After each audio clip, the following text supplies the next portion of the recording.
Now your hosts for KLEAN Radio, Andrew and Judah.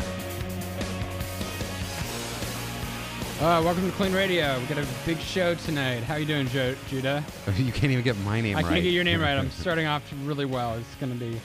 I love how, by the way, the intro for their warning before the show is, and it says, may not necessarily be the views of angels. Right. But so, like, if we actually do good... They should have, like, checklists that they keep right. online. But it's either, like, I've never heard that, actually, before, where they say that. It's either, like, they usually say, these aren't our views. Right.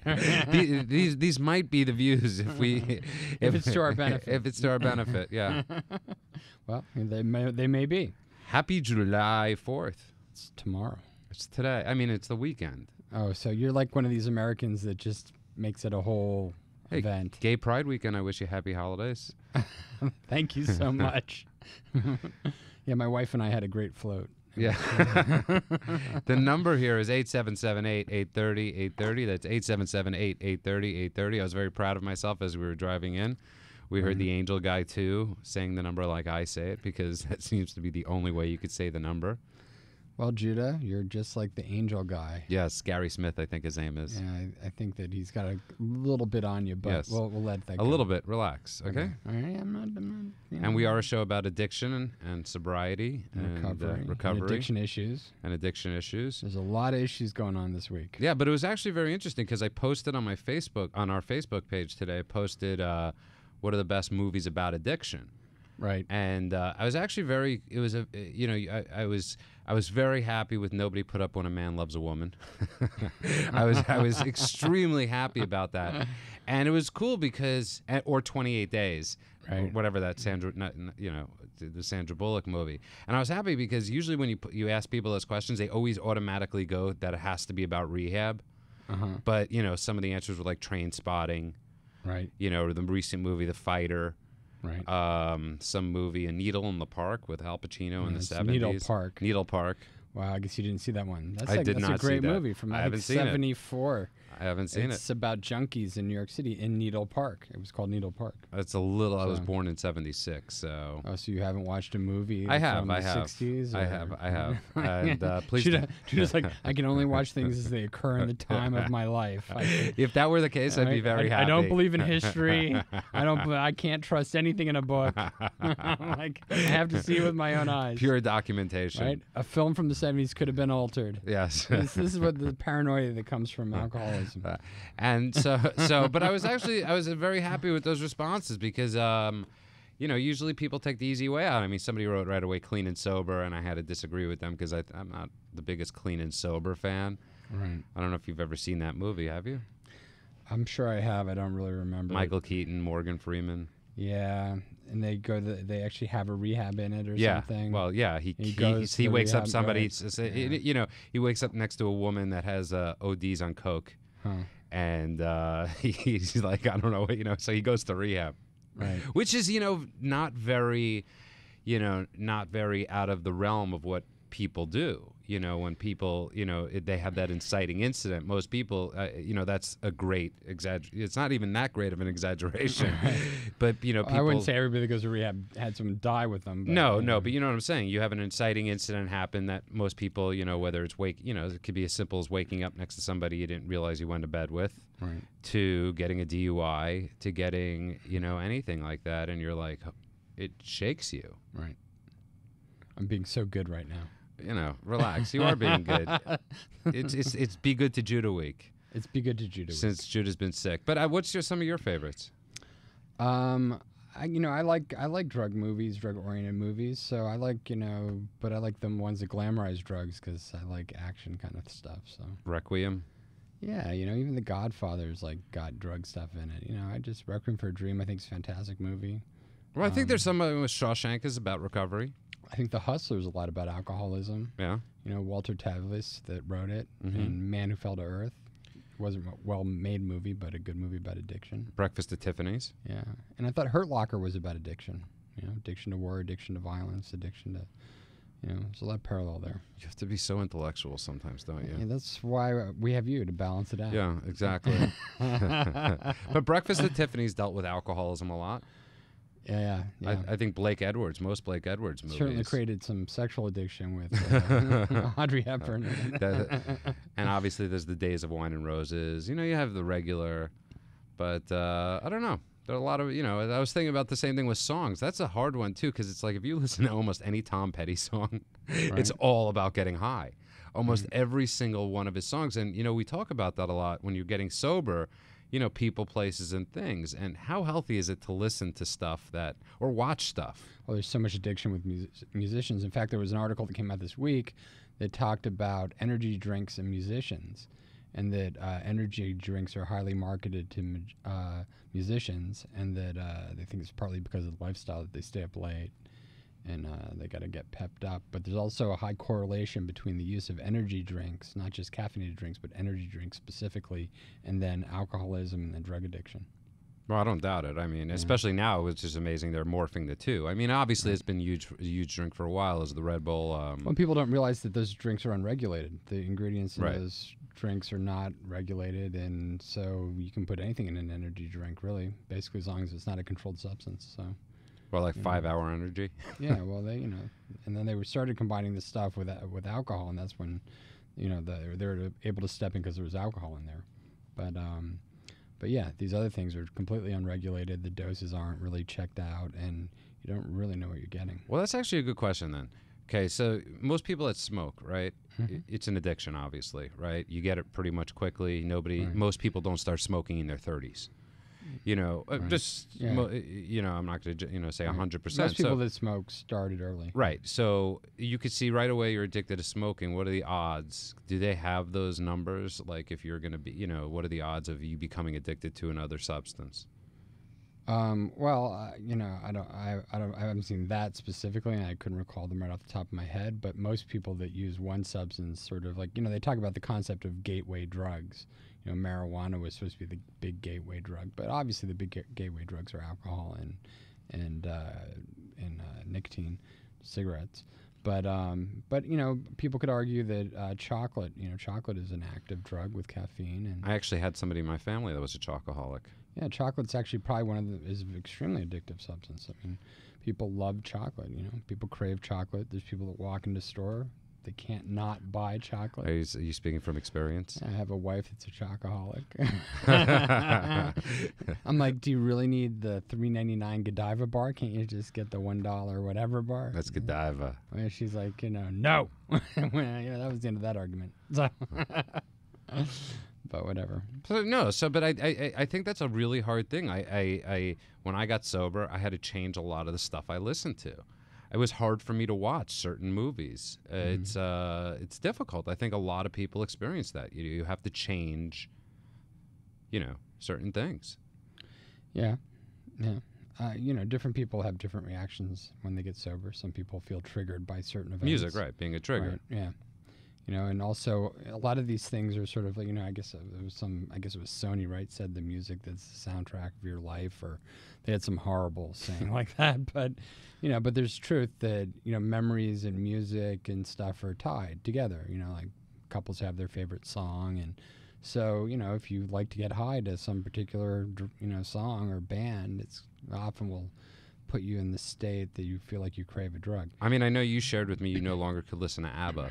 I could never listen to ABBA. What are you talking about? Because you had a deep connection to them when you were getting high. Yeah, that's right. That's what I did, Judah. I listened to ABBA and drank alcohol. It was great. Special times, good times. And the number here is 877-830-830. The number here is 877-830-830.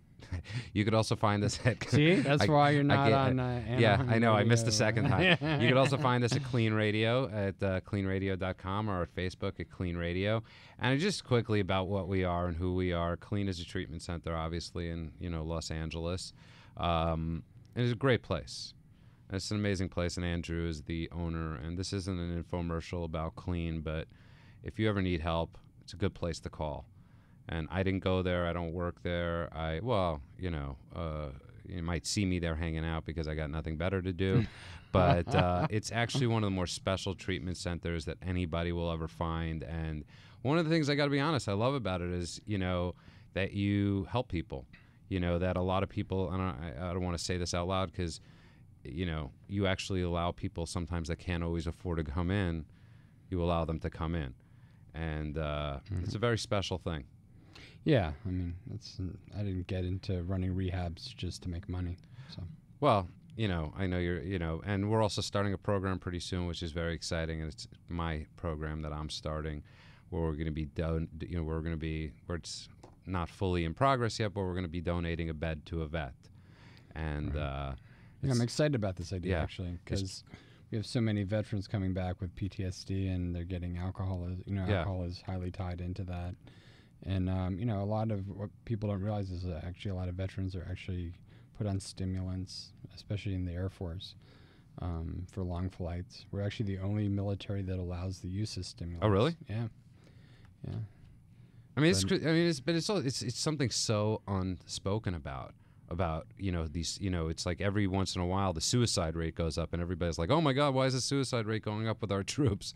And, and it's like, then it stops, it goes a little lower that we think. And then people stop talking about it. And we have soldiers coming back with, and it's July 4th weekend, and we have to thank, the soldiers and all that stuff. And they're coming back with serious trauma and serious addictions and serious issues. And it's horrible. War's a horrible thing. And, it's a lot of trauma, a lot of constant anxiety, and, the human brain and body isn't really set up for that. Some people respond well in that environment, but very few. Well, those are the scary people. Yeah, right. I was listening before. It's 100. I don't know if they're all scary. I think there's some very honorable people. Oh, no. I was reading today, actually, the last draftee retired. Oh, from Vietnam? From Vietnam, the last draftee. Right. That was a few wars ago. 39 years he served. And it's special, and it's, July 4th is, it's cool. Well, what's interesting with veterans, though, is that, you talk about the Vietnam era, and most people came back with opiate addictions, especially from heroin, because that's the drug that was available. And now we're seeing people coming back from the current wars, and the addictions are much different. It tends to be alcohol and amphetamines. So, but we're seeing a lot of it, and we're seeing a lot of aggressive behavior, and we now know what PTSD is. We didn't know what that was before. It's been called a lot of different things in the past. What was it called? Shell shock, okay. Several other. Well, it's like in the old days they used to call a boxer punch strung. Right. What was it? Battle fatigue's another common term that was used, right? So. No, so I think it's a very important, and we're obviously, we're starting this, and we're gonna, God willing, we'll get this, not God, whatever, but we'll get this off the ground pretty soon, and it's just an important thing, to support our troops that are coming back with addictions and of all sorts, and it's amazing though still how so new addiction is. Mm-hmm. That how many years, that it's like so little we know. Well, one of the problems also is that we've got a lot of good psychopharmacology that helps with the initial symptoms when people, like troops, come back and, they can't sleep, and so they get put on benzodiazepines or, some sort of sleep aid that's addictive, and they don't realize it. And then, I was watching one news report where they were just interviewing troops in Afghanistan, and they were all taking Ambien. Like every single one. It was just like, it was a given. They just don't play the commercial out there. Yeah, they're just like, this is the only way to sleep is to take some Ambien. So, and that stuff adds up. And if you're not careful with it and you get a little reckless. Does the government does the Army just give it?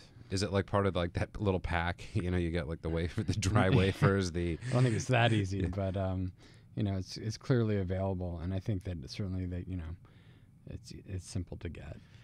Well, the number here is 877-8830-830, 877-8830-830. It's sort of a free-for-all tonight, whether it's your favorite movies about addictions, your favorite songs about addictions. If you care to talk about pretty much anything, give us a call. We'll be back in a couple minutes. Yeah, tonight I want to talk a lot about ibogaine, too. Ibogaine, yeah. Which is a drug from South America that's used for the detox of heroin mostly, but also meth, and there's a lot of controversy with it in the U.S. So we'll be back in a minute on KLEAN Radio, and we'll be taking some calls.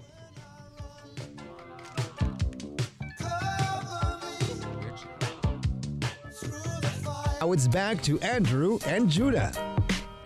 for the block boy. Yeah, hey Judah. Well, our phones are really lighting up tonight, so why don't we just go right into call? Let's see, we got Dylan from Corona. Dylan, this is Andrew and Judah. You're on Clean Radio. Hey, I wanted to share a song. As a friend of mine who lives up in Seattle, he's 19 years old. He wrote a song called "The River Runs Deep." It's by the Nomads. It's KNOWMADS. You can look it up on YouTube. But it's just like a really, really cool song. Like, he's a young kid. He's like a young hip hop artist coming up. Okay. I'm sure he struggled with addiction, but it's just a really cool song. It's getting really popular down here. It's called "The River Runs Deep," and it's just about a kid who, the first verse, it's about his life. Like, he becomes a meth addict, and he ends up selling meth in the streets, and he ends up dying. And in the second verse, he goes like a different route, and he goes to college and becomes a famous rapper. And then the last verse, he comes back to like his hometown, and he sees both of himself, like, as a successful person, as a drug addict.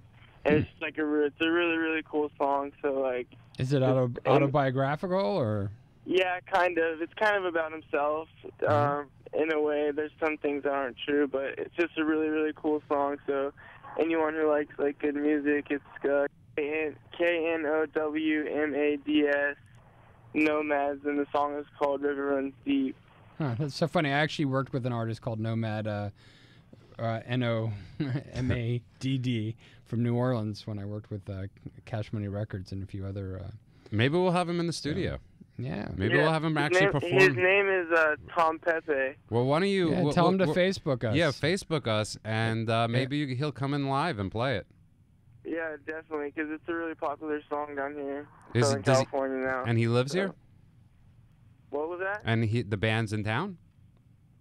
No, they're not in town. They're in Seattle. They live in Seattle, but they come down here for tours all the time. So that's cool. How old are you, Dylan? I'm 19, almost 20. Yeah, one of the things we've been talking about a lot is like what the younger generation is seeing, because we've been talking a lot on the show about how adolescents and young adults are using drugs, especially prescription drugs, more than ever. What do you see out there? What do you see going on? That's exactly what I was going to say. Prescription pills, I would say, is like the biggest problem amongst kids my age nowadays, definitely. So what do you see? Like, are people just handing pills around, or where are they getting them from? Yeah, well, it's kind of like, I don't know, a lot of people think it's kids stealing them from their parents, but it's not even really that. It's just like people, like, I don't know, older people my age, they'll meet like doctors, like crooked doctors, who will just write prescriptions all day for it, and then they'll sell them in the streets for double the price. Right. So how do you manage to stay away from it? I've actually If you do, or don't you? Yeah. I've been clean for like 6 months, actually. Oh, right on. Oh, congratulations. The 15th of this month will be 6 months. I've been clean off opiates, yeah. That's great. But, like, I just stopped hanging out with certain groups of people that that associated themselves with that, and, like, just kept myself busy a lot, and, like, pretty much that's it, yeah. But I'd say, yeah, like, prescription pills is definitely, like, the newest, like, biggest problem in like teenagers, at least my age, like 18 to 21. Like, so last week, Dylan, we were talking about I was saying that it's easier to get drugs for younger people these days than it is to actually get alcohol or. Yeah, definitely. That's pretty amazing, right? I mean, what a change in the culture. What made you want to stop? Just like my family. And, like, pretty much, like, because I used to play baseball, and I kind of, like, stopped playing baseball after high school because of that. And, I don't know, I miss, like, having a normal life. It sucks. It sucks being dependent on drugs like that when you, like, wake up every day and that's all you think about. And it just feels good to get back to having a normal life. Yeah, it's amazing. You get so caught up in it, and like you don't even realize months go by, and then you look back on it, and you're like, "Wow, look what I did to myself." Well, I'm glad that you're doing well. Yeah, I mean, so how long have you been off the? So you've been off the opiates for 6 months? 6 months on the 15th of this month. That's amazing, man. That's you are trying to kick a habit that is a hard habit to kick. Yeah, it's definitely like one of the hardest things. Like opiate withdrawal is like one of the hardest things to deal with. Like anyone who's gone through it knows, like it's like hell.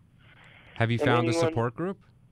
I go to NA meetings every Sunday night, which are pretty cool. I mean, there's some crazy people in there who are still using that kind of like you want to stay away from. But other than that, it's pretty cool to hear other people's stories. There's crazy people at McDonald's too. So yeah, I mean, I got Dylan. I got sober at 22, and I got sober in Brooklyn, and it was wild. And but the funny thing was, it was sort of enjoyable for me. Because I was really cool. Like, yeah, you feel amazing afterwards. Like, you can't even describe how good and like healthy you feel, and it's like completely different lifestyle. Yeah. Well, you know what? Can go to our Facebook page, go to KLEAN Radio, like us, and also send us your friend's band page. Yeah, post a link there on our Facebook page for listeners. Yeah, I'll post a link to the song because it's a really cool song. No, it does. Sounds like a cool song. Definitely. Yeah, it's a cool song. And people will like it, guarantee you. It sounds great because it's also hope in the song, and a lot of the songs you hear a lot of times about addiction, there really is no hope. Yeah, and it's like it tells two sides of the story, and it's like really cool, just the way that it goes back and forth, and people will definitely like it. This is my first time actually listening to this radio station, like this show. So it's cool. We're normally on at 8 o'clock now. We came in late because of the Angel game. How'd you find us?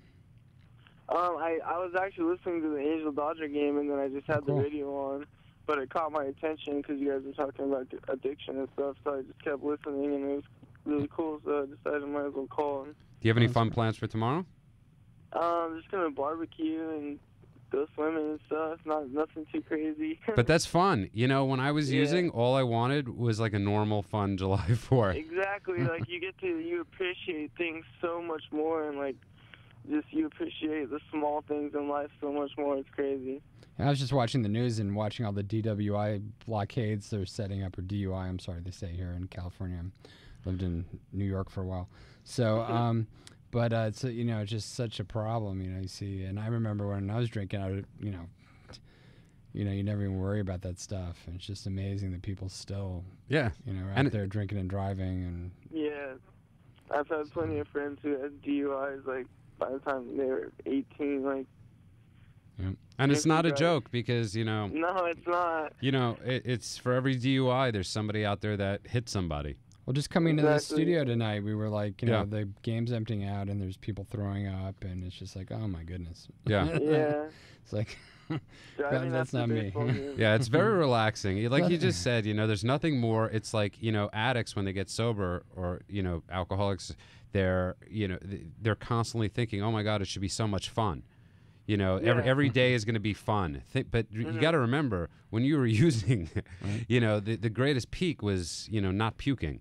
We saw some guy come in and his girlfriend was like throwing up in her purse. Yeah, we didn't realize that at first. We thought it was something else going on. He was like leaning over. Yeah. But we figured out what was going on. But Dylan, thank you so much for the call, and give us a call next week. Listen to us at 8. Yeah, we'll be on at 8 o'clock next Sunday, and let some of your friends know about us in the groups and whatnot. All right, have them call in. Good. All right, Dylan. Thank you, guys. Thanks for the call. Thanks for the call. That was great. That was great. Yeah. It's good to hear from Dylan. I love that people can post music on our site, too, that's related to addiction, and music's a big part of it. Let's go right into the next call. We got another call already. Tim from Northridge. Tim, you're on the air with Andrew Judah on KLEAN Radio. Hey, guys. How's it going? Good. How are you doing? I am doing well. What's up tonight? I'm living the dream here. I'm addicted to the illusion of the middle-class lifestyle in Northridge. With my barbecue and my quarter acre, and it doesn't quite seem so fulfilling once you once you get here. Or if there's another quake. Yeah, or if there's another quake, exactly. Yeah, right.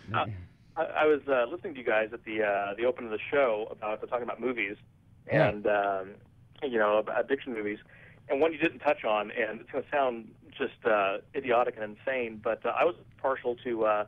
Not When a Man Loves a Woman, but the other Al Franken addiction movie, which was Stuart Saves His Family. The Stuart Smalley character, on Saturday Night Live like years ago. I didn't see the movie.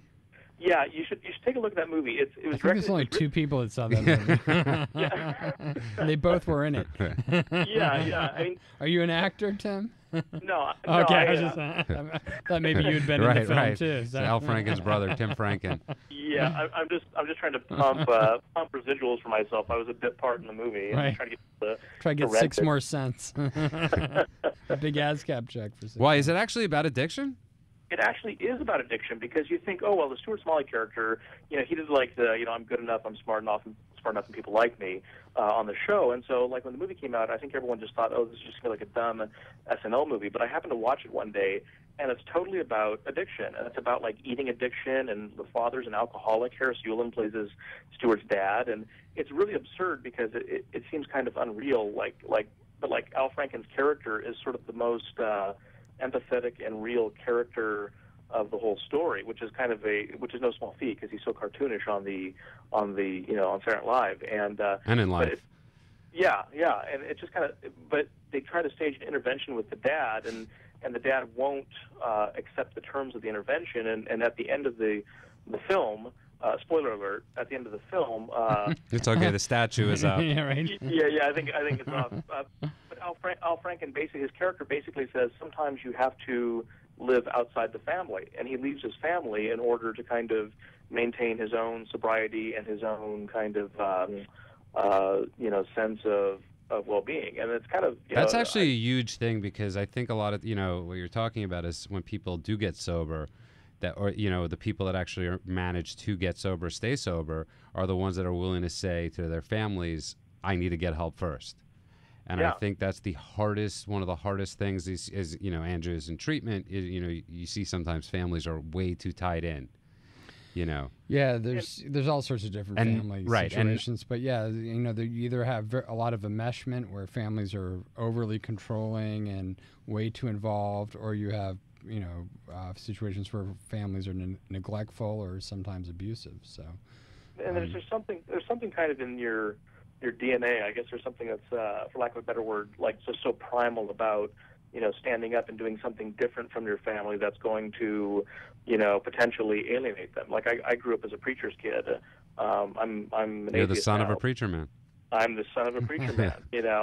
And now I'm just I'm basically like an atheist or a non-theist, whatever whatever you prefer. But I still have a lot of family members who are very much into religion, and it's very difficult to stand up and be different from the rest of the clan, especially when it comes to something as powerful as drinking or drugs or that kind of thing. So a lot of what you're talking about is in psychiatric circles called individuation separation, which is the process of you actually claiming your own identity within your own family.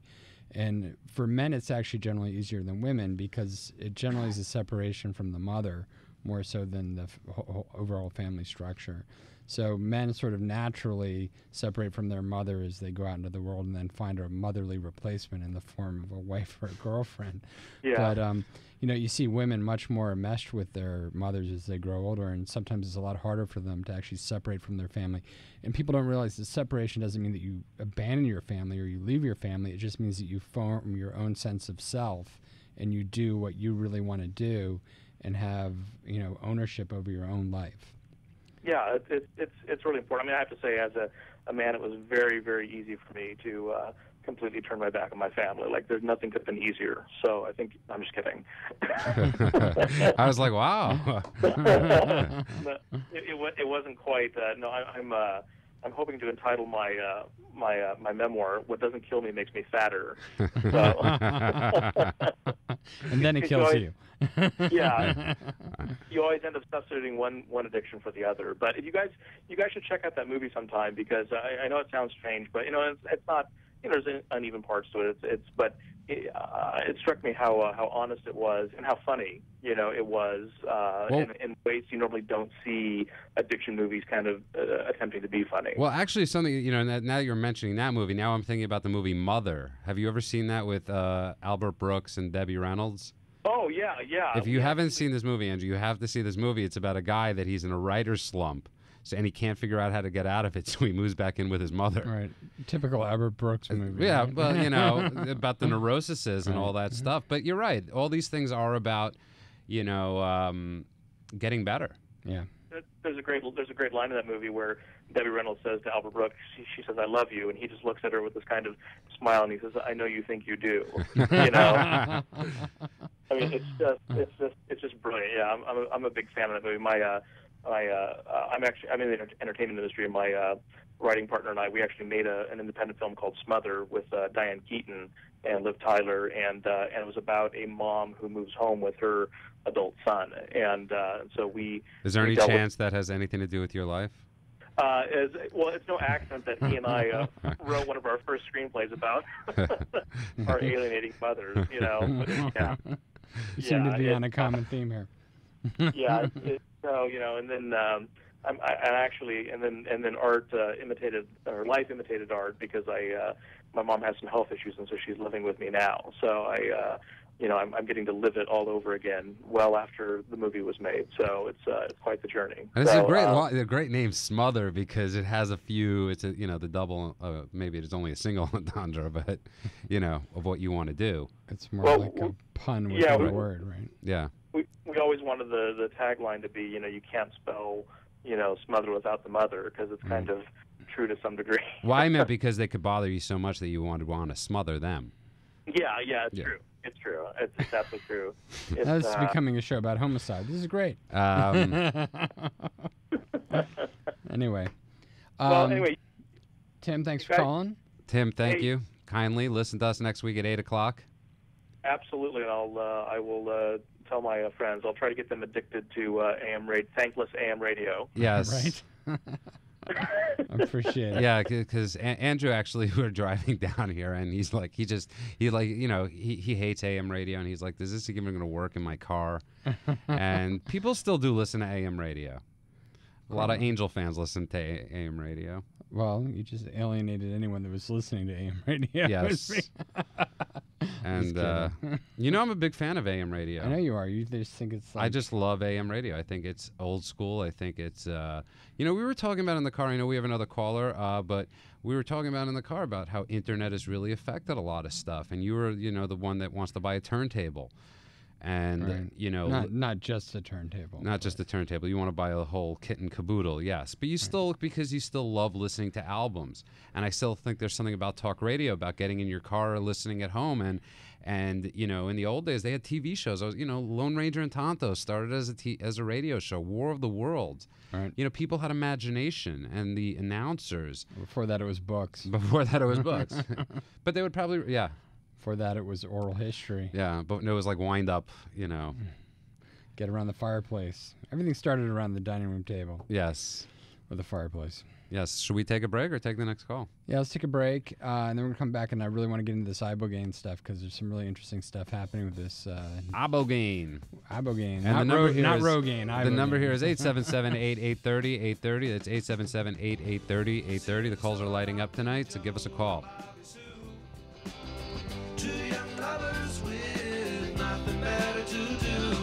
Klean Radio on Angels Radio AM 830 is presented by Klean Residential Treatment Center, a dynamic and professional addiction treatment facility. Hey, Jude. That was an interesting break. Yes, it was. And the number here is 877-8830-830. This is one of the hardest things to talk about. Let's be honest. Addiction. It is.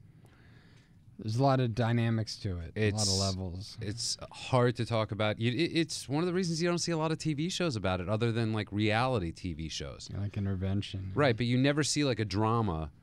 Well, there was just this thing on ibogaine on SUV, Law and Order. SVU. SVU, sorry. Law and Order SUV would be yeah, I have a car. It's right. That's the new Law and Order. It's Law and Order SUV. That's how excited I was by the show. Yeah. Is that the one that goes dong dong? They all go dong dong. What is that dong dong? It's it's funny because I was watching it with my girlfriend last night, and it's like every time that would come on, the dong dong. It's like you laugh. Yeah, and especially since you've made me like really know, like it's like constant through the show. So annoying, especially if you're not watching the show and you're in the other room and you hear it like at each break. I don't know. It reminds me also of that awful during football where they have that robot that moves in the bottom corner, That drives me crazy too. Is that Fox, I think? Well, yeah, because it's the total idiotness. Like the worst. It's baseball does it now with this box they have of you're watching the game and below it is a box of where every pitch goes. Right. And it's like, okay, I don't need to see every part of the zone that the ball went to. And I think they're taking everything. You know, you were talking about the internet, and you were talking about. Anyways, I know you really want to talk about this ibogaine thing. I do, and it was on that show. It was, and but also there's been a lot of articles lately, and this is nothing new really, in that ibogaine has been around for many, many years. But and it was used by Hunter S. Thompson in the '60s. He actually brought it into the U.S. But ibogaine actually comes from a bark in a tree in South America, and it's actually a really strong hallucinogen. And what they found is that you can give it to people, and it actually detoxes opiate addicts in one day. Instead of, for us, it can take sometimes several months if they're really addicted to fully detox them safely. And so that's just fascinating in and of itself. It's a Schedule I drug in the United States, of course, because it's a hallucinogen, which means that they put it up there as one of the most dangerous drugs, which is a strange list in the U.S. because they put marijuana up there with LSD, heroin, and cocaine. Priorities. It's politics. Yes. Clearly. And I think ibogaine is one of those drugs. And so it's legal or unregulated, I should say, in a couple countries. The Netherlands use it, Mexico, and Canada. There's some treatment centers that are developing. In fact, I'm thinking of opening a clinic in Ensenada, Mexico, just so that I can use this drug with my clients. And it's a fascinating drug. And there's a lot of interesting research going on about not having to give a large dose of it, because one of the complaints about the drug right now is that you give a large dose and it makes people hallucinate intensely for 8 hours. Right. And they used to believe that the common belief was it was the spiritual experience of hallucinating on this drug that actually gave people an opening to believe that they didn't need to use other drugs anymore, because they somehow had this spiritual awakening and they were connected to the universe. Well, science knows better than spirituality. And scientists have found out that there's a compound within ibogaine that actually blocks all the receptor sites to most addictive substances. In fact, several. Opiates, methamphetamine, which is great because we have a huge meth problem. You think? Yep, yeah, right. It also actually, believe it, blocks it for caffeine. And what they found is that you don't have to give a giant dose and have this big hallucinogenic experience. You can actually give small doses over a month, and it actually ends up with the same result, which means that the spiritual experience actually isn't the most important part. So they've been doing this with rat studies as well, where they hook rats. They put a rat in a cage, and he can push a bar, and he can get as much of whatever drug or alcohol they tried it with. They tried it with heroin. They've tried it with meth. And the rats will sit there and just push the bar till they die. But they then would dose them with ibogaine, and they would have no interest in touching the bar anymore for several weeks. Eventually they go back, which is interesting here because, once again, we have a bit of an issue. We have now maybe the potential of utilizing this substance to sort of reset the brain and reset the neurotransmitters sort of back to, stage one. Right, before people get addicted. But then you still haven't solved the underlying problems. There's a potential still for people to become addicted again or re-engage in addictive processes by exposing themselves to the substances they were addicted to. Well, it's sort of like, here's the way I look at it. I mean, 2 points. The lap band. Let's say, right? It's actually a good example. Right. It's because, you're... It's like a get-out-of-jail-free card, right. but then you're going to get fat again if you're not dealing... Make a behavioral change. Right, which is what they encourage. They try to... But, Right. And the second one being... methadone is such a dangerous substance, and that's what it's like detoxing somebody from heroin on methadone. Well, people don't realize there were 4,200 deaths last year from methadone. It's insane, and the detox from methadone is just insane. That's horrible. And I love that there's a debate over, that methadone isn't illegal as a form of treatment. Yeah, is just stunning. And then you have the other drug, which is the what's the Suboxone, Suboxone, which people stay on for years. Well, that's an abnormality. I mean, first of all, it hasn't really been around for years and years. But yeah, we're seeing people stay on it for too long. And I love that the current research actually shows that people should stay on it for about a year and a half, and then come off. There was an overreaction to the fact that people were staying on maintenance doses for a long period of time. But the new research is showing that you should really keep them on for slowly detoxing them over about a year and a half. Again, the problem is, though, how can you? Well, you have to do it outpatient. Right. Yeah. Which, how many insurance companies are actually going to cover? They're moving more towards covering that. And the Parity Act with current legislation is going to lead to more funding for outpatient treatment. So do you think the not wanting of ibogaine is political or fear-based? I think it's a drug that was attached to the 60s and a lot of the politics of the 60s.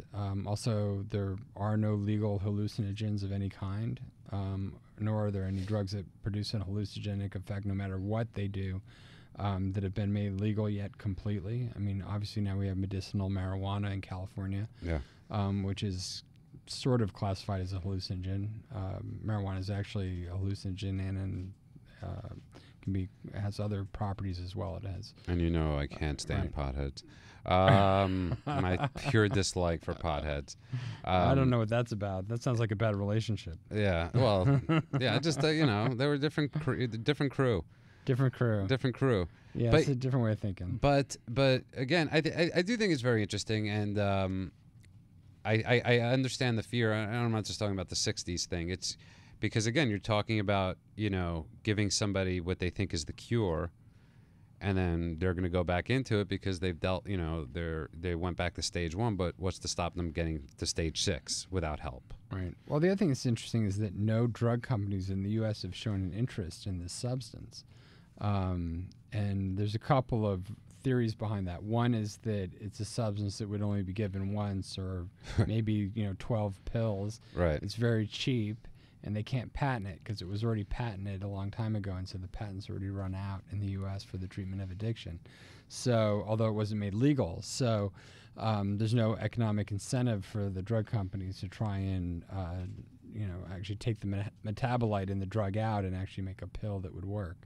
So you got that political aspect, and then you have the fact that, being that it's a Schedule I substance now, nobody wants to legalize it, which is insane because we have a million drugs that actually are just as mind-altering or numbing, the whole opiate class, that are, Oxycontin, Vicodin, Norco. But again, like you said, it really is all politics, because you're right. What they're putting out there is so dangerous. That Oxycontin is such a dangerous drug that you could go into your dentist's office and you have you get a root canal and he gives you a prescription for Vicodin for 30 days. I mean, the sad thing is that to some degree, a lot of these things are important. I mean, I think that, it's important that we have painkillers and that the doctors be allowed to prescribe painkillers. In fact, it's been found that it's illegal now to deny people the use of painkillers and the prescription of painkillers. So, but clearly there's a lot of people that are abusing these drugs as well. So. Okay, so we could talk about that. We could also, again, talk about what are your favorite movies, songs about addiction on this 4th of July weekend. We could talk about ibogaine. It's a cool name. Sounds a little bit like Rogaine to me, but whatever. Was it a good SVU? Yeah, I don't like the show. A lot of people do, and the people that like the show seem to like it a lot. Yeah. You know what it is with shows like that? I just always feel like I can guess the ending before it happens, and I just can't just relax and just watch it. So, yeah. So do you enjoy anything? It must be hard being so smart. What do you enjoy? Is there a TV show out there that you actually enjoy? Breaking Bad. Breaking Bad's a great show. Yeah, and it's just coming up again, July 17th. And Dexter. So. I liked the first season. The first season was great. Yeah, it kind of went downhill from there. Well, how do you, it's, what a concept. I mean, I love that show. Yeah. What else? Yeah. Anything? Just that one show, Breaking Bad, that's all that meets the Andrew Spanswick criteria? Like the stuff that you're not going to want to hear about, like Frontline and Nova and, what do you mean? Yeah. I'm addicted to investigation discovery. Yeah? You know, IDTV, forensic shows all the time. Yeah. Not like I'm constantly watching. And Pawn Stars, you know, that's my favorite show. Pawn Stars is your favorite show. Absolutely. Really, Me and 7 million people in America. That show has touched a nerve in America. Unbelievable. Of wanting to go to estate sales and finding that special thing. So we're going to be going out in about 5 minutes here for our next break. But just what are your thoughts on ibogaine? Do you think we should legalize it? What do you think we should do? I think that anything that could help somebody, we should be willing to give it a shot. Yeah. And I think there should be a few rehabs that test it out. I'm not saying yours, but I'm saying there should be a few rehabs, where they actually have doctors and all that stuff. And let's do it legitimately. Let's try it and treat people that are willing to be treated, and I think that's the biggest problem. I know somebody that actually went for this treatment, and he's been in and out of rehabs, in and out, and he didn't want to get help. He just wanted that quick fix, and he's not sober now. Mm-hmm. But it's like you're willing to take people on scholarship into your rehab that actually, you interview them, and if they actually want to get help, you'll help them. Right. But if it's like some family member forcing them to go in, what's the point? Yeah, and that's one of the things with the ibogaine thing, with the high dose, where they're saying that, it's the high hallucinogenic experience that actually gives people insight into the fact that, they're connected to the universe, right, and they don't have to be an addict anymore. Right. I don't know how much of that I buy. Well, again, it's another, myth that's, when people try to scare people off. But I definitely think, why not? Why not try to, we have so many crazy treatments that we're willing to give people. And especially for meth. I mean, meth is such a problem, and the cravings for meth are so extreme. I mean, Dr. Who did we have last week? Dr.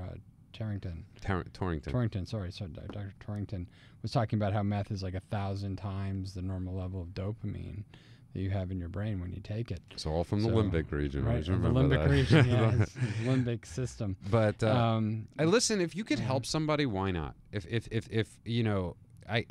think it's a very weird thing that you're in a field, or we're in a field that it's still, you actually asked a great question on your Facebook page today about the whole disease thing.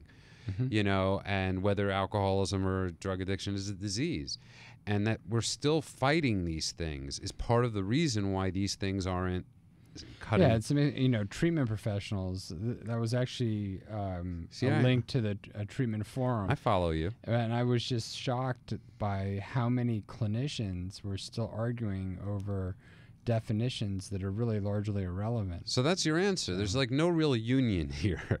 There's no. Well, it's like when Dr. Coe says, how much of do we really know from psychiatry? We know very little still. This is still an industry, and not just industry, but a study in an area of medicine that we're just starting to get to. So I think that's the major reason why these things are having a hard time getting passed, is because there is no unity. There's nobody saying, hey, let's give it a try. There's nobody willing to, it's like one of the fascinating things about Alcoholics Anonymous is that there was that doctor, and I know as outdated as that Dr. Silkworth might be, imagine being a psychiatrist or a therapist in the 30s that said, hey, I don't know. Right. Or I think there is this cure out there, but I'm not. Imagine the slack that he took. And I think there aren't those leaders in this community that are willing to say, hey, let's give this a shot, because people are scared. Imagine if you give somebody ibogaine and they go on a trip and they don't come back. And hallucinogenic experiences can cause thought disorders. Right. So, it can push people into schizophrenia if they're prone to schizophrenia, and it can cause drug-induced psychosis. So, anyway. But I believe it's worth giving it a shot if somebody actually wants to get help. It's like any other study out there and any other test that they're willing to do. You have to have a willing participant. Yeah. Well, look, we're going on a break again, so why don't you do the magic with the number? The number here is 877-8830-830. That's 877-8830-830. Yeah, you're listening to KLEAN Radio. That's Clean with a K. We've had a bunch of good calls so far tonight. Hope we can get a couple more. Yeah, they'll be very kind and very delightful on this July 4th weekend. I know it's not July 4th yet, right, Coach Spanswick. But it is the drinking weekend. It is the drinking weekend, and right, it's also, I got to tell you, there's nothing better than driving sober. I know. You know, when you're not scared of checkpoints, when you're not, you know, when you know what's, you know, you're not scared to get pulled over. Right. So anyway, we're going out to break, and we'll see you back on Clean Radio in just a couple seconds.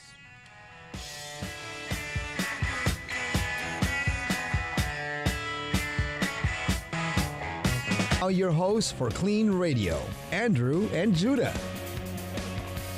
How you doing, Judah?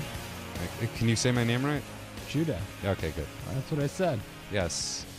I'm great. I'm a little nauseous because you put this picture in front of me of a blue ear. A blue ear. With the title of the article says, "Contaminated cocaine triggers decaying, dying skin." It's beautiful. Right? Yeah, it's this new thing they found out. There's a substance that they're cutting cocaine with that actually causes a skin infection. And they've started detecting it in 2003, the DEA. It was in about maybe 3% of cocaine, and now they're finding it in as much as 70%. And it causes this skin sort of eating fungus or something. It's just horrible. Well, it's sort of like the gin blossom for the boozers. Yeah, now you're just going to have decaying skin on. Yeah. It's like it happens around your ear and whatever and just destroys the skin. And for anybody that doesn't know, that's what the red nose is called. Right. When you drink too much. For alcoholics. When you drink too much, it's called the gin blossom. And it's also a very good band. Should we take this call 90s. from Sonny? We got a call from Sonny from Rancho Cucamonga. Yeah, sure. Why not? All right, let's take it. Rancho Cucamonga. Hey, Sonny. It's Andrew and Judy on Clean Radio. Yo, what's up, guys? How you doing? Good. How you doing, Sonny? We're doing good. Happy 4th of July to you guys. Right back at you, Sonny. And, yeah, I have a question. Sure. It's I have an uncle. His name's Raymond. And I also have an aunt, too, that he's married, Tracy. And I want to know, because they drink wine every single day of their life. And, I mean, they're in Orange County, and they actually go, like, all the way to Whittier to just buy a particular wine. And I was wondering, is that considered like an alcoholism since they're actually going out to a different city? Them going to a city would make them an alcoholic? Well, is the alcohol sold in this city? Yeah, well, yeah, because, I mean, they're actually going to go on out to a different city just to buy beer and wine. Because they're embarrassed to buy it in the same city that they live in? I don't know. I don't know. Well, I didn't even think of that. That could be it. Yeah. They're, you know, how much are they actually drinking, Sonny? I know that they buy, I think it's either 2 or 3 bottles of wine and probably 2 6-packs. And how often do they do that? Well, they do it every day, especially every on weekends. day. Especially on weekends. Well, that's not a good sign. Yeah, that's not a good sign, Sonny. I mean, I don't like to label anyone an alcoholic when I don't really know them or I haven't met them, and it's tough to say. And but generally, the rule of thumb is that if you're drinking more than 2 drinks a day, then you're engaging in heavy to moderate drinking. How old are they? So, my uncle is I think he's 47 or 48, and as for my aunt, she's about maybe 41, 42. Right. So you're talking about if they're buying a couple 6-packs and 2 bottles of wine. So that's, 10 drinks for the wine and 12 for the beer. So that's 22. So that's 11 drinks each a day. So that would qualify pretty much as a heavy drinker. See, I think it's leaving the city that's the problem. Right? Because only an alcoholic leaves the city to buy booze because they don't want anybody in that city to know they're buying that much booze. I had a neighbor actually that had wine delivered to his house every week. He'd have 3 cases delivered every week. Really? Yeah, that's pretty bad. Yes, Sonny. They actually, it's not that they're embarrassed. I mean, it's just that they go all the way out to a different city just to buy a particular wine. I mean, that's, I guess, powerful. It's Whittier, okay? Whittier is not exactly known. Like, there's no... the Whittier... Yeah, the Whittier, the vineyards of Whittier. They told me that they go there for a particular wine that they like, and they get it almost every weekend. It's called Boone's Farm. Right? maybe they just wanted to get a break from you, Sonny. I don't know. Sonny, where do you live? Where is Rancho Cucamonga? Yeah, where is Rancho Cucamonga? Oh, well, first of all, I'm a little ways really near. I'm not even near. Well, I'm at least an hour and a half away from the Angel Stadium. Oh. And I've always wanted to see what the studio looks like, but I'm only 15, and I'll probably see what it looks like after I graduate college and go there as a studio person. You've never actually... I'm sure sometime you could come by. Yeah, we got to get you Angel tickets, Sonny. Yeah. Oh, that's a good idea. right? No, I like that. You know, I've never seen the studio. Probably just pictures of it. Well, I didn't say online. we'd have you in the studio, Sonny. I said we'd get you angel tickets. Let us meet first before we know you might kill us. We don't want to get any stalkers. Yeah. So. No. Well, whatever you guys do, I know this is the AM 830, Angels Home of Radio. Just don't give me other tickets, just Angels. I'm a big Angel fan there. Well, that's great. I listen. I'm a big AM 830 fan. I listen to every show that's scheduled on AM 830 Monday through Sunday, you know, 24/7. I listen to you guys. Your show's interesting. I like to call in if I have a question, and I like it, you know. Oh, I like you guys, actually. We appreciate the comments. Thanks a lot, Sonny. He's our number one fan and the station's number one fan. Well, what do you do in the daytime that you're able to listen 24/7? I just sit in my room, play some PlayStation, listen to Mike and Mike. Sometimes in the morning, I actually get up at that time, and I also listen to Doug Opley. I also listen to paid programs. Do you go to school? No, I'm on summer vacation right now. So I don't go to school. Judy doesn't understand summer vacation because summer vacation. I he thought had he to said work all the I thought he time. said certification. No. I really did. I thought he said I'm on certification. I was like, what is that? He thought the same thing. That's right. It is summer vacation. So are you interested in a career in radio? Is that what you're saying, Sonny? That's right. I'm actually hoping to go to the AM 830 studio after I graduate college and applying there. Wow, fascination with the AM 830. I've actually been doing this now for quite some time. I've been trying so hard to come on up with a name, too, for in the future when I go to the AM 830 studio and give a name for my show. Sonny came home. Sunny on the radio. Sunny day on the radio. How about the sports house with Sunny? That's not bad. Nah. I like Sunny Day on the radio. I like Sonny came home. And then you can play that song in the background. All right, Sonny, we got to go because we got some more calls, but I'm glad you're our number one fan. And Facebook us, Sonny. And we'll try to get you the angel tickets. Facebook us at and if you ever Klean get Radio. outside of your room and have some friends, have them Facebook us as well. No, I actually have two guy friends and one girlfriend that are Angel fans, and I'll hit them on up if they want to go on the Facebook with you guys and get some Angel tickets. Yeah, well, that'd be great. And you guys could all listen to us in your room. Right. Well, there you go. You just made a point right there. And we'll be on back next week at 8. You guys have a good night, and I'll keep on listening. Thanks, all right, Sonny. Sonny. Let's go right into our next call. We got to call Michael from Riverside. Michael, you're on the radio, Klean Radio. Hello. Hey, how's it going? Michael. It's going quite well. I wanted to talk about the All-Star game just briefly. Not really briefly, but I know you have other callers. First of all, I think that we are not. By the way, we're we're not a sports radio talk show. I mean, I do know about sports, but were you trying to call an ESPN radio? Yeah. Yeah, we're ESPN Radio is off for a little bit right now, but we're a show about addiction. Are you addicted? It's okay. Are you addicted to baseball? Did you say they're not showing? They're not having baseball talk right now. No, they're not. You missed that by about an hour. Yeah, and I think it should probably be on after us, maybe. But okay. why? Who did somebody get snubbed? Pardon? Did somebody get snubbed? No. I meant in the All-Star game. Oh, no, I just think it's an insult to the game of baseball to let the winner of the All-Star game, which is a popularity contest, decide home field advantage. I happen to agree with you. I know this isn't a sports show, but I agree with you. I don't know why they, it's like, why not just flip a coin? Yeah, exactly. Yeah, I still think that the team with the best win-loss record should have home field advantage. I agree with you. I'm an old-fashioned guy, and that's what I believe. So then you hate interleague play? Yeah, I will, and thanks for directing me to the right time of day. I guess I didn't realize they weren't having baseball talk right now. No worries. And, they keep changing our schedule around, too. It's all good. That's okay. That's okay. I got my TV fixed today, so I've been listening to the radio a lot. Cool. Yeah. And I've been trying to call in, and I almost got on, and I just haven't been able to get on. So. Well, here's a trick, because I'm going to teach you a trick for calling in radio shows, especially like the ESPN ones. The second you hear somebody hang up, call. Yeah. That's the trick to getting on.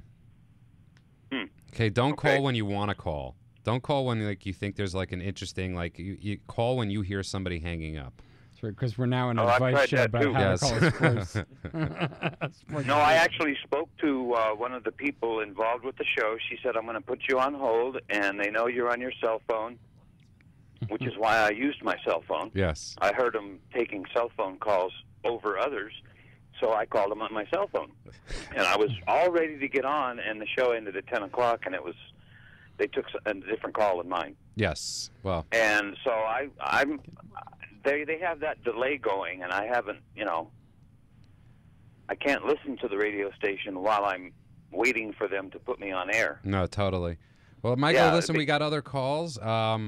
So good All luck right. with getting through to ESPN later. All right. Thank you very much. Have a great night. You too.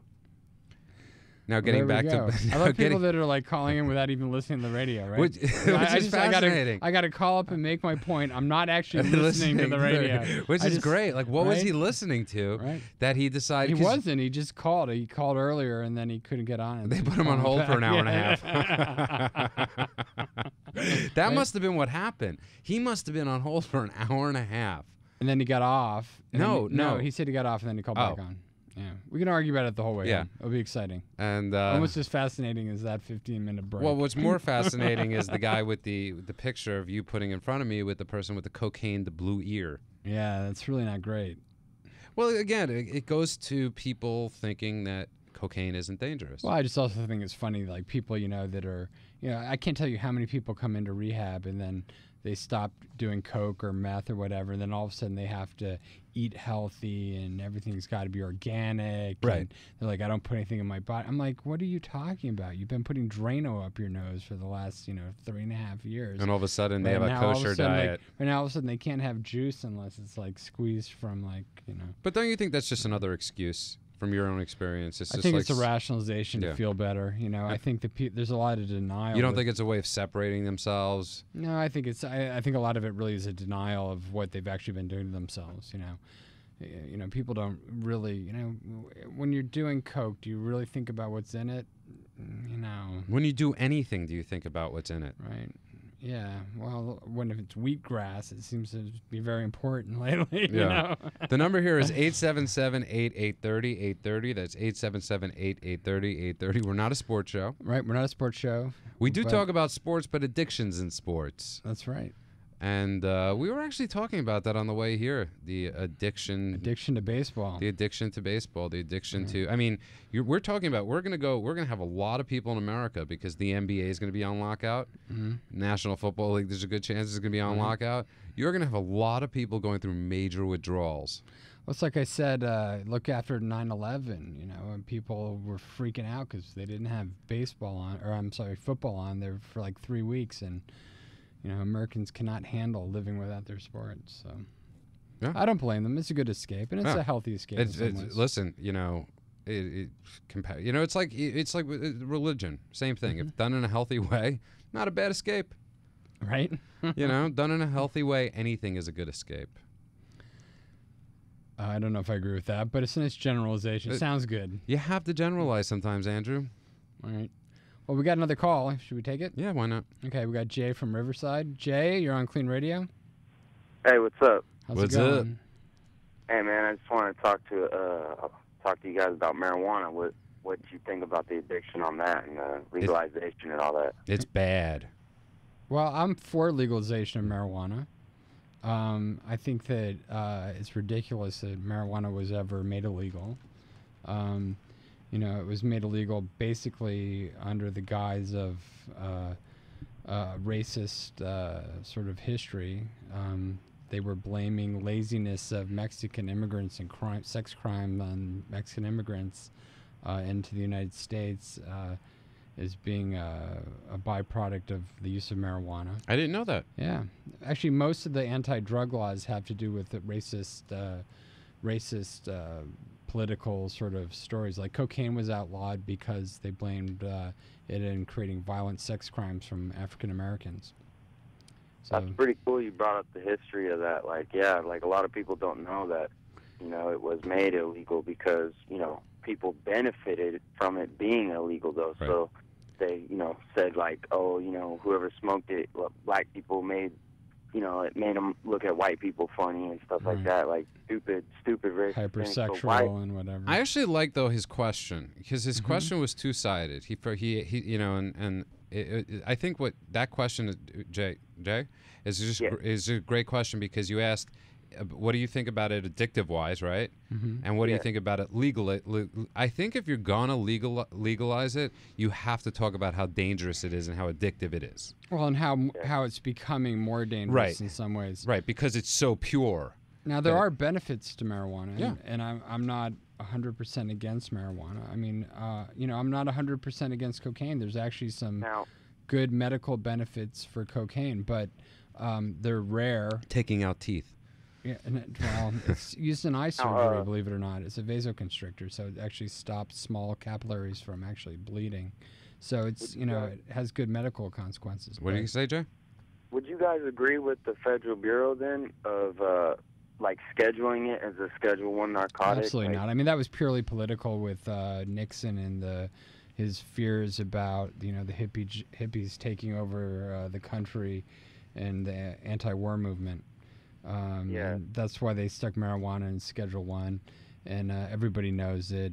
There's actually a new bill that's just been introduced into Congress by Ron Paul, who's a libertarian running for president under the Republican Party, along with Barney Frank, believe it or not, who have partnered up to legalize marijuana in the United States, and that bill will be going before Congress, I believe, in the next session. So that's going to be interesting to see what happens. And certainly medicinal marijuana has opened up the legalization pretty broadly at a state level. It was sort of crazy because it's like it's open already. It's out there. It's like sort of like we're like, you know, it's like I always say this to people. It's like once you've been to a strip joint, you can't deny that you've seen a breast. You know, so I mean, we're at this point in our country where it's so there. I mean, you like, guys think, why not? Sorry. No, you guys it's just. Think it would benefit the economy at all? Like, no, of course. I mean, if it were taxed, I don't know if it would benefit the economy. It would certainly benefit the government. Oh, it would tremendously. It would tremendously benefit our economy. Tremendously so. Just not spending a lot of money on interdiction on marijuana would help. Arresting people. You were talking about jail systems. We're talking about, which is a question I was going to ask you, is because it is a Schedule I drug, right? The crimes for it, no different if you 3 strikes you're out, if you've had a certain amount of it. Right. What happens then? Yeah, it automatically becomes a felony. So right, but I'm saying, what if we do legalize it? What about the people that are in jail because of that? Yeah, a lot of those cases will probably be reversed. Will they be reversed? Yeah, well, there'll be appeals. So, but, you know, unfortunately, a lot of drug crime also includes other charges. You know, a lot of it is violent crime as well. And that's because people have to engage in violent crime to deal. But again, I do think it's important to say that if you do legalize it, you also do have to talk about the dangers of it. Because that's been the myth for years that marijuana is not a dangerous drug. Right, and it's like alcohol. I mean, you know, and I challenge anyone to go into, I mean, alcohol is by far the most dangerous drug that's out there. Yeah. I mean, and if you don't believe me, go into an emergency room at 12 o'clock any Saturday night, and you just get the large whiff of alcohol, and you'll see 4 or 5 people in complete trauma directly related to alcohol. At least. So, right. So, I mean, alcohol is by far the most directly dangerous drug we have in terms of consumption that's legal. Tobacco is the biggest killer. It kills 430+ thousand people a year, which, you know, there's no drug that even compares. That's the next 5 drugs below it combined actually don't even kill as many people as tobacco. So if you're talking about just dangerous, you know, the danger of drugs, you know, in terms of being a killer. But what a lot of things are talked about are what are called, you know, the secondary effects, or you know, what are the collateral sort of things that occur with drugs. And what we're seeing now is that drugs are getting stronger and stronger, including marijuana, where a drug that in the 60s was about 1/10 the strength it is now with all that's the what hybrids. I was saying, to talk about the dangers of it. So now we're seeing a drug that has hallucinogenic properties, it also has some amphetamine-type qualities, and it's actually it's responsible for 1/3 of all drug-related ER admits, believe it or not. So it's and what we see there is a lot of people have panic attacks. They have drug-induced psychosis.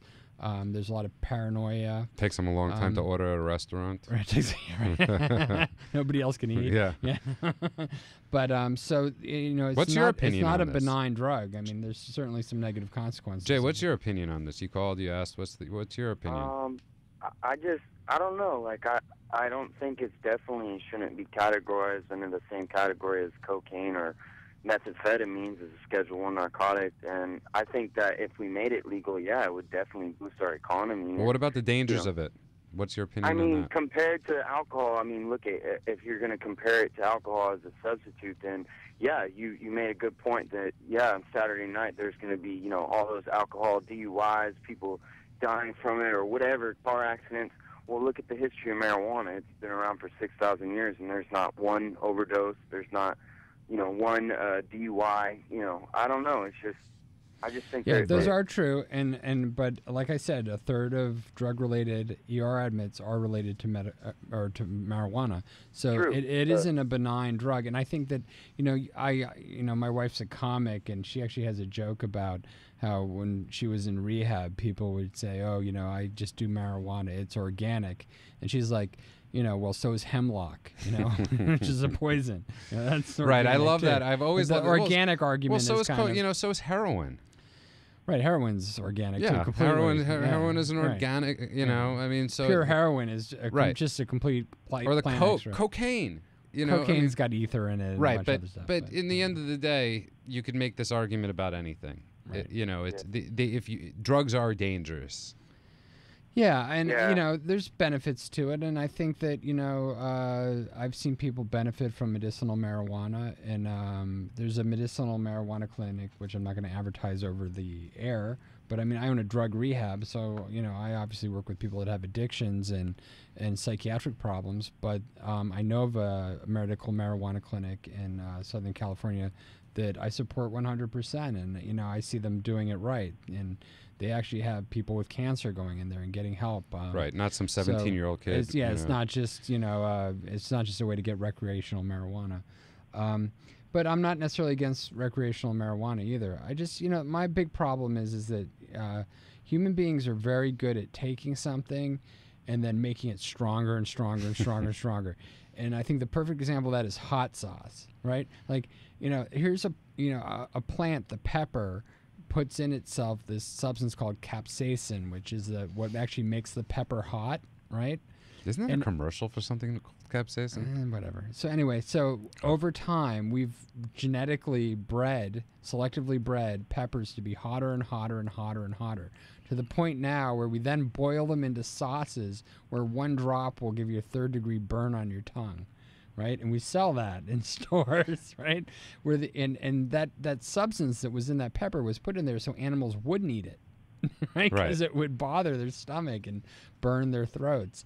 But there's something about the human being that wants to make things stronger and stronger and stronger just because we can. And it's like, I've smoked marijuana, and I've been around a lot of people that smoke a lot of marijuana. Well, not recently. Not recently, but you don't want that as a clip. Actually, not in a long time, but. Yeah.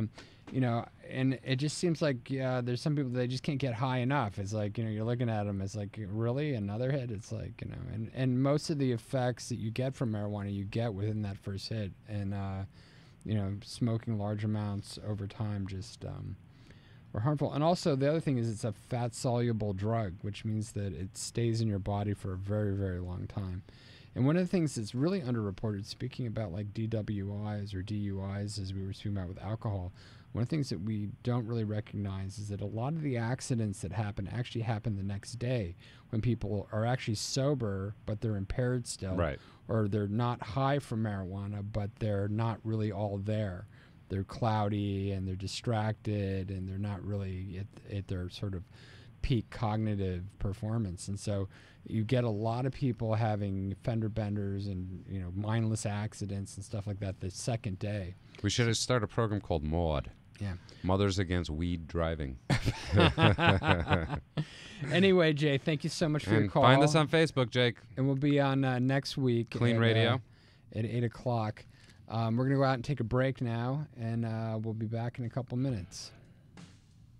8778-830-830. KLEAN KLEAN Radio on Angels Radio AM 830 is presented by KLEAN Residential Treatment Center, a dynamic and professional addiction treatment facility. Now it's back to Andrew and Judah. Oh, stop it with the Judah dance. The Judah dance. This is you and me in the studio tonight. It's fun. Yeah, it's different. A little romantic. I don't know about romantic. Okay, it's a little. It's like a romantic nightmare. Had some really like great calls My tonight. Chemical Nightmare. My Chemical Nightmare.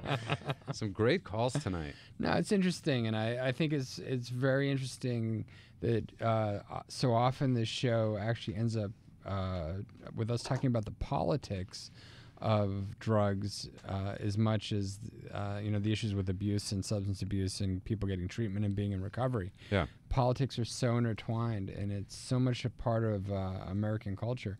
And well, I think the biggest thing is it's like people needing to get help in anything, whether it's in the medical thing, whether it's in I don't obviously this is the medical field, but they have no lobby. Right. People that want to get help have no lobby. They have no advocates. Very, very small advocacy. Well, there's certainly trade union or Right. trade groups for like National Institute on Drug Policy and stuff like that. But it's so they're way underfunded. Right. We're not in compared to, Washington, with the senior citizens and the teachers union. So it's like Although you would think those groups would be interested in this. I mean, teachers union should certainly be concerned about teachers drugs. union could care less about drugs. The teachers union cares about one thing. Well, they should be caring about drugs because they're teaching kids that are all impaired. Yeah, but they're not teaching, obviously. And then, we've got more and more drug addiction with the geriatric population, the elderly population, with especially with STDs in that population. Seriously. STDs in the geriatric population. It's huge. Okay. Well, sometimes I just wonder. What do you mean? Because they think they're above the age of 55 that they don't have to use condoms. Oh, you think it above the age of? Oh, right. Yeah, well, I haven't seen a lot of new cases of like HIV. Okay, but people above STDs. 55, but there's a lot of herpes, and there's a lot of, actually, believe it or not, syphilis. I mean, this is a little off topic, but syphilis is actually more common than you would think. No, but it's not off topic because the whole point is that for some reason in the field of addiction, in the field of treatment, there's this unwillingness to help to wanting. It's so political. And it's become so polarizing. It's so that people aren't getting help. People aren't getting the help they need. Yeah, and more so that we're not really ever addressing the issues properly. Well, that's the biggest thing. We're in America. We never address the issues correctly. Yeah, right. It's like we constantly put Band-Aids on wounds that need stitches. Right. I mean, who's got enough guts to say our school system stinks? Show me the politician that comes up there and says. They say it every year. They say it every year when they're trying to get elected. Right, but they never there's no follow through. And with what we're talking about with addiction and with people getting help. I mean, how many you don't hear the veterans committee like we were talking about with you don't hear people, the government saying, "Wow, we have a lot of troops coming back with addiction." Right. You hear the vets talking about it. You hear the vets talking about it, but you don't actually hear the people sending them out there saying, "Wow, we have a problem with our vets coming back with PTSD and addiction," because imagine if they said that. Well, it amazes me. We have an all-volunteer army now, and it's different as from of today. Well, right, and it's it's a little different than Vietnam when there was a draft, but it amazes me that the people have sort of forgotten. It's like people from the Vietnam era have sort of been skipped over. 40 minimized years in America is the equivalent of 1,000 years. It is like centuries have passed. Right. Because if you don't see them in front of you at that point, then that's it. Remember, I mean, it was huge in the 80s and the 90s. We had a lot of it because there were still so many of them on the streets. Right, and that's my point. The veterans were abandoned after World War. After the Vietnam War, they were really stigmatized, abandoned. There was high rates of opiate abuse. There was very little help. A lot of PTSD. There were Agent Orange problems. All these things were largely ignored, really up into the 80s after a lot of lawsuits, and a lot of people had already died or were severely traumatized by long-term effects of PTSD. And you would think that with this all-volunteer army and, you know, the privatization with Halliburton and Blackwater and all this other stuff. Wow, you're really getting political. Yeah, I know. We're going political tonight. So that there would be some real interventions for these things. I think people just always sort of assume that it's going to happen, that, you know, these groups couldn't do it again. You know, Vietnam was different and we're different now, and there's no way that we would ignore veterans or not help them. Yeah, well, of course we are. We're I mean, I wrote go to the VA. It's not a great place. I wrote an to article visit. about this a few years ago. I wrote it for the American Spectator about a neighbor of mine. His name was Eugene. He was a vet, and he had horrible PTSD, horrible just, you know, he couldn't work. He was disabled. One of the nicest guys. We went dog walking every day, and just truly traumatized by the Iraq War, and or the Gulf War, I should say. And he would, and I wrote the first Gulf War. Yeah, the first Gulf War. And I wrote my whole article was about how bad the VA was treating him. How bad, you know, he would go to his therapist. It was like they were like the training therapists, you know, like they were, you know. And I was shocked. I was like shocked, and you know, the VA does a lot of good, and I got a lot of, like, after I wrote this article, like constantly like people emailing me, you don't know how good the VA is, and you don't know. Well, there's a lot of people that do try to do their best at the VA, but there's a lot of red tape. They're limited. And I'm telling you, like, it's amazing how hard it is to get medications or an appointment at the VA. You know, I get people that are desperate that have they have benefits to go to the VA where they should get treated. They should get treated for free, but they got to wait like 2-3 months to get in, and then you know. And some states really it's better followed. than, and some states it is better than other states. I mean, when I was in New Orleans, let me tell you, it was the worst. It was unbelievably bad. So. And we're not. You're right. There's some weird thing that people, it must be better now, and it's not. And this guy, he was such a good guy, but he couldn't function, and it wasn't his fault. Right, and they show up, you know, and they say that, oh, you know, look how much better we're doing with, you know, amputees and stuff like that. Well, you know, that's good, and I'm glad that we're doing better with amputees, but psychological issues. When 40+% of the troops are coming back with psychiatric issues, addicted to pain medication, addicted to sleep medication, having severe problems with alcohol, when their rates of suicide are statistically way above average, you know, you'd think there'd be a little more attention being paid to that. I mean, these are people that have really sacrificed a lot for us, and you'd think we'd actually put some work into helping them out. Well, and I think that's the biggest thing is, like, and it's so easy. It's not easy, but I'm saying it is. You know, part of what I wrote about in the article was like, you know, vets should, you know, if I'm in a doctor's office and a vet is there, he should go first. Right. You know, there should be, you know, there should be things out there. People are making enough money that they could spare an hour to treat a vet. You know, there are what they do for us, we wouldn't be here if they weren't doing, you know, we wouldn't have the other 23 hours in the day without them. So an hour a day to treat a vet. We have so many people that are, you know, therapists in our country. We have so many, you know, that could treat these people. That we don't need to make them forced to wait online at the VA. You know, the VA should be dealing with people that are coming back with no legs, you know, and we should just be funding the VA better as well. Right. And then also, you know, I don't mind actually thinking that psychiatric, you know, the therapy and all that stuff. Let the people. We don't, you know, not every. Maybe they shouldn't be dealing with it. Is my point. Maybe, you know, that is too much for the government to handle. Is people coming back with post-traumatic stress? Go into the political. Should it be a public or a private service, and should we, you know, contract out these services? Yeah, well, I think when it comes to people coming back with horrific, you know, I was watching The Manchurian Candidate the other day, and, you know, I don't know if you've seen that, but the original, not the second one, right? And this is about mind control. And even though it was in black and white, yes, I have seen the original. I absolutely love that movie. But, you know, it's like Who was it? John Frankenheimer. John Frankenheimer, yeah, and Frank Sinatra. And if you think about that, you know, it's always the whole Twilight Zone thing. We're our own worst enemies. You know, we like to create these evil aliens. We like to create these evil governments that are you know, but it's just us coming back. I mean, there's no way that you could come back from Iraq or Afghanistan and not be affected. And, I mean, I can't imagine it.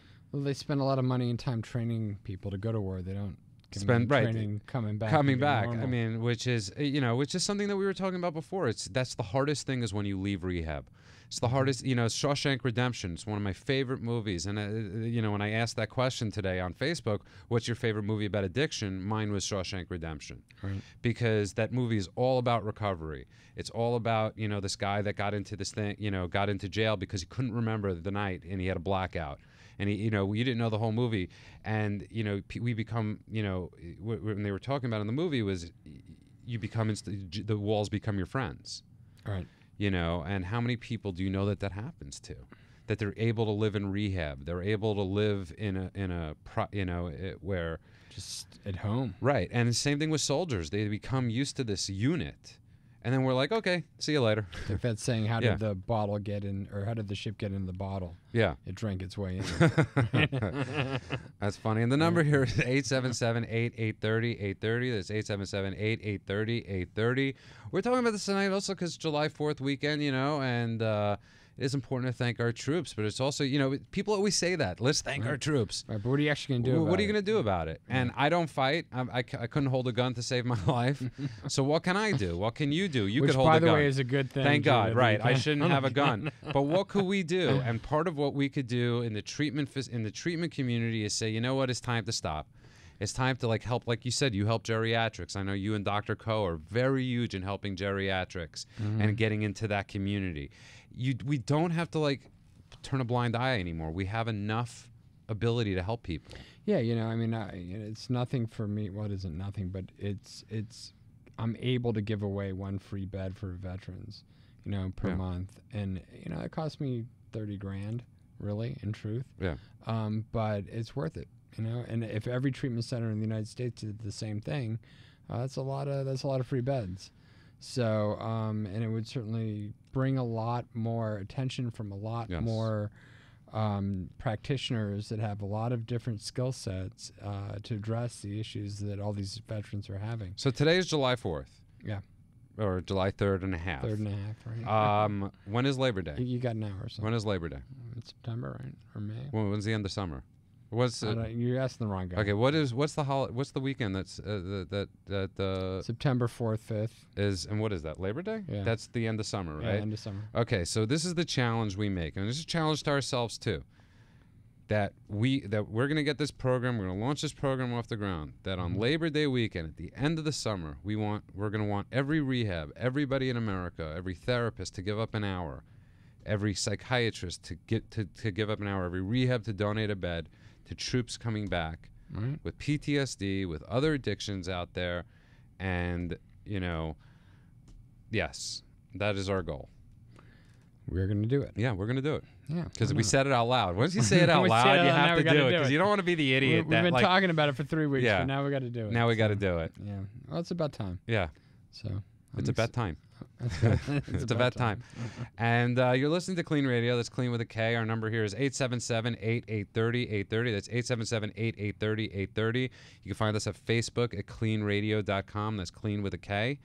We're going to go out for a break, and we'll be back in a minute or two. And God bless the troops. Call us now at 877-830-830 or log on to Klean with a K, KleanRadio.com. Klean Radio on Angels Radio AM 830 is presented by Klean Residential Treatment Center, a dynamic and professional addiction treatment facility. Now it's back to Andrew and Judah.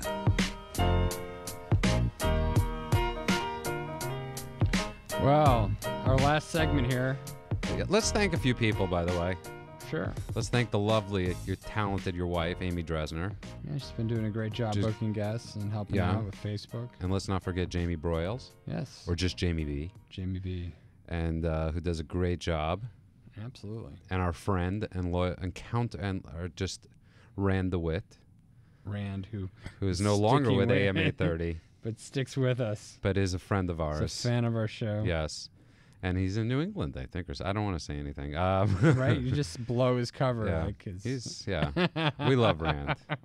And but the number here is 877-8830-830. 877-8830-830. This is our new time. We're following Angels baseball more now. So we're getting a lot of sports callers sometimes. We're getting, but we've had some great calls tonight. We have one sports call. One sports call, and who wasn't even listening to the radio, but just was like calling in. I love that. I just calling in angry. Call in. I'm just gonna call CNN right now and just see what I get. When I was drinking, I was banned from like 3 New York stations because I would call in drunk. Banned from yes, the because I would call in drunk because I didn't want to be alone. So I would like listen to these like sports talk radio stations in New York and call and just be. I wish we would get a drunk person. That'd be great. Yeah, drunk people call, but just don't be driving when you're calling. Yeah, right. And that's not a good idea. And don't drink and drive on this July 4th weekend. We get a drunk person. I don't want you to hit me. Right. And or somebody else.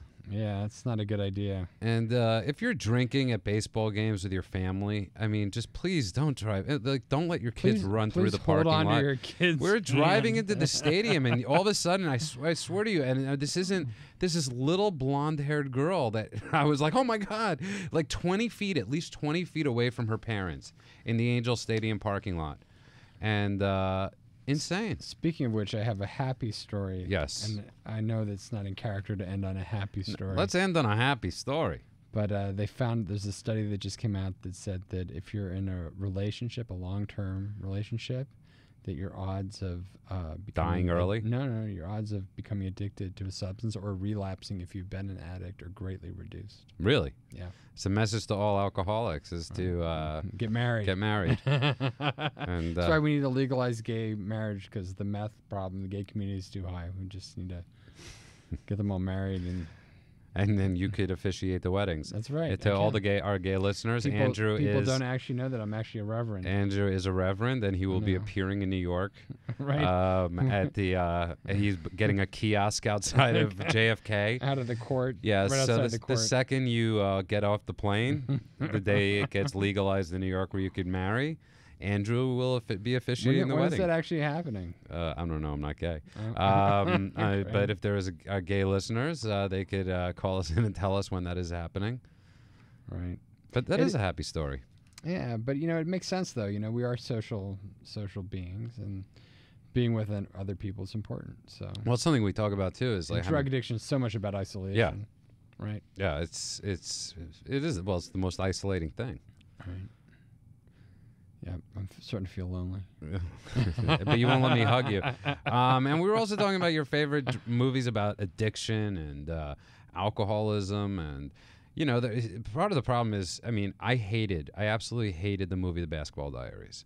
I hated it. I thought it was horrible. I think Jim Carroll's... The book was good. The book was okay. It was okay. You know what my favorite drug book is? What, Permanent Midnight? No. Oh. No, Junkie. By who? By the junkie guy. Oh. One of my favorites is actually by my friend. Who wrote Junkie? I can't believe I can't. Stein Burroughs. Sorry. One of my favorites. Spaced for a second. One of my favorites is by my friend Ben Stein, a book called Ludes. And Ben Stein wrote a book? Yeah, it was a bestseller called Ludes. Really? And it was made into a movie called The Boost. It was about addiction, obviously, with James Woods and Sean Young. And it was called Ludes? He wrote that? Yeah, he wrote that. That is amazing. I didn't know he wrote that. It was an amazing book about Quaaludes. Really? And was he taking them? What does Ben Stein know about Quaaludes? It was based on a friend of his. Oh, really? And in the industry, in the movie industry. Right. And win Ben Stein's Quaaludes. But that was another drug. That was a devastating drug. It was a devastating... Well, a lot of people died, not from Quaaludes directly, but by mixing it with alcohol. Right. Yeah, people were overdosing all the time. Right. So, so that was that was the movie that killed Sean Young's career, right. Because James Woods just decided to go crazy. But there's another movie, the Bill Wilson story. I liked The Boost. I liked The Boost too. Movie. I thought it was very good. Right. I thought it was very good. Actually, that movie was one of the few movies I think that showed how someone got sober and then engaged still in addictive behavior, even though they were sober. Well, he didn't get sober in the end. Yeah, but during the movie, right? Like he would get sober and he'd go off on wild business ventures, and then he'd blow all his money, and then he'd get re-addicted to cocaine. It was a fascinating. It's sort of funny that they chose James Woods for that movie and the Bill Wilson story because he plays it so well. Well, he's such a junkie, isn't he? Wasn't he? I don't know. He had severe problems. He looks like he does. Right, he's played a bunch of movies where he plays that role, and he just got shorter on me. Right, it's But you know, there have been a lot of I'm not, you know, the reason magical shrinking chair. Reason I didn't like the Basketball Diaries because I didn't like the glorification of it. I thought there was a lot of like what's that word? Junky romanticism. Yeah, but they have a name for it. Whatever. But yeah, there was tons of junky pride. There was pride. There was you've never heard that term? I've never heard that. Oh, that's before. a big New York term. It's called junky pride. One thing, well, it's like one of the things you see in like NA and AA is where the hierarchy of drug users, right? Like the heroin addicts think they're far superior. Right, like you know, right, like cocaine users, and cocaine users think they're much more superior to meth users, and meth users think that they're superior to crack users. I was one time in a meeting. I heard somebody call himself. Like I was one time in a meeting. I heard somebody call himself a crack Goliath. You know, like that's how he said, "Hi, I'm a crack Goliath or a crack demon." And I was like, "Wow, that's you've superseded everybody else." Right. By the way, what happened to Charlie Sheen? He just disappeared. Well, guess he's back out using, huh? Yeah. Well, why would it's inevitable. Yeah. You know, I guess he's not winning. And he's got a new TV show. Or we now know what the definition of winning is. But he's got a new TV show out coming out. He does, really? Yeah. What's it called? Between the Crack? But he's like, it's probably going to be, it's Lionsgate is buying it, and it's amazing. It's amazing, this industry. People just throw money at like. But it's not just that. I mean, I have a friend that's on a show now, and she's not sober, and you know, it's weird though. Just let me say that it's weird that there isn't a social stigma to some of this. I mean, I'm not for social stigma for people that are getting help, and you know, but like Charlie Sheen is just like, where's the shame in all this? There's no. We don't live in a place of shame anymore. You know, I don't know. And you're right. I mean, people take steroids and we ban them from baseball and act like they've done something horrible. You're right. It's like, you're right. Charlie Sheen smokes 7 grams of coke in an hour. And treats people like garbage. Right, and treats people like garbage. And that's where that's like Alec Baldwin calling up his daughter on the how voicemail. Is that, and this guy. I actually almost feel bad for him at this point because he never gets a break anymore from that. Right, but you know, but he still acts. He still has commercials, and you know. Right. And where is this, you know... Somebody told me he was thinking about running for president. Yeah, or no, he's like or mayor of New York, or... Oh, my gosh. You know, because, yeah. But, again, you're right. We're not saying to beat people up. But at a certain point, we have to have a certain... Well, there needs to be like a corrective feedback loop. Right? I mean, if somebody's actually admitting that they're doing copious amounts of crack and they think it's not a problem...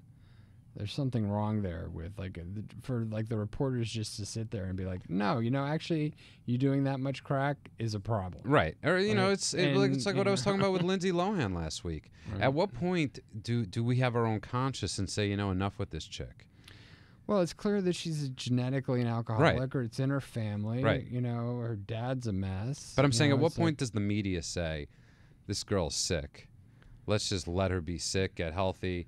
Well, nobody's hiring her. Right. I don't see anybody hiring her. I think she's going to be in that new John Gotti movie. Really? Yeah. As what? As Victoria Gotti. Really? Yeah. Wow. And another example, they're making a movie about this, about this killer. And, John Gotti, and they're going to glorify this in some way.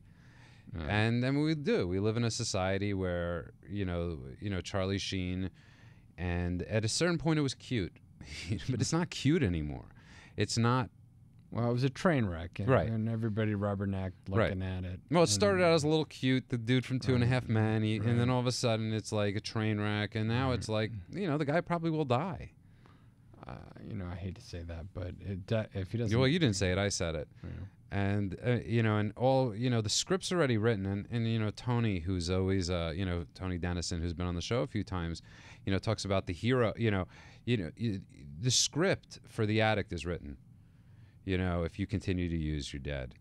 The fun part is if you get sober, that script is amazing. It's like this. What's his name? Dylan was on the phone before, the 19-year-old. Look at Robert Downey Jr. I mean, whoever would have thought that he would have gotten sober? Not him. Yeah, and not even when he got sober, whoever thought he would probably be that his career would, and because the second you get sober, the script is wide open. Right. That you can't even imagine how good it's going to get. Yeah. Yeah, it's truly amazing. I'd love to see Charlie Sheen get sober. I'd love to see him do movies again, and I'd love to see him. I mean, people want to see him. you know, but it's, you know, you got to get sober. That's the, you know, you got to stop. And I know he's got other issues that are medical. Obviously, you know, he needs a couple days of therapy, but couple days, you know, by a team and of Harvard trained therapists and psychiatrists. But I think, you know, Charlie knows what's going on. I mean, I don't think he does anymore. I don't know. I've been through the ringer so many times, but you know, I've seen I've seen miracles happen. You know, you see it too. You see people that come into treatment. You know, and you never want to say when somebody comes into treatment, oh, they're going to make it, they're not going to make it. I can't tell, honestly. Yeah, I mean, I've treated a lot of people, and I've given up trying to predict who I think is going to actually make it and who's not, because the ones that I've thought would never make it have been the biggest surprise, and people that I thought for sure would make it are just chronic relapsers and can't get it. Well, there's nothing better than when I go into your treatment center on day 1 and you see somebody, and then day 30, you know, when they catch fire. You know, right. And you know, and there are a lot of people. There are a lot of people at your treatment center that catch fire. You know, what I mean by that is that they're just excited about life. And I'm not saying this. You know, like if somebody's listening, I'm not saying this to pump your place at all. I'm saying that this is a fact. Hey, look, our show's ending. Yeah, I can't believe it. That was a fast hour. That was fast. Anyway, 2 hours. So next week we're on at 8 p.m. again. Yes, with who's coming on next week? I know we have a guest. We have some cool guests, actually. You can check it out on our Facebook page. Yes. And also Twitter. All under KLEAN Radio. It's Clean with a K. And there's nothing better than going out to Rick Astley. All right, here we go. All right. See y'all next week.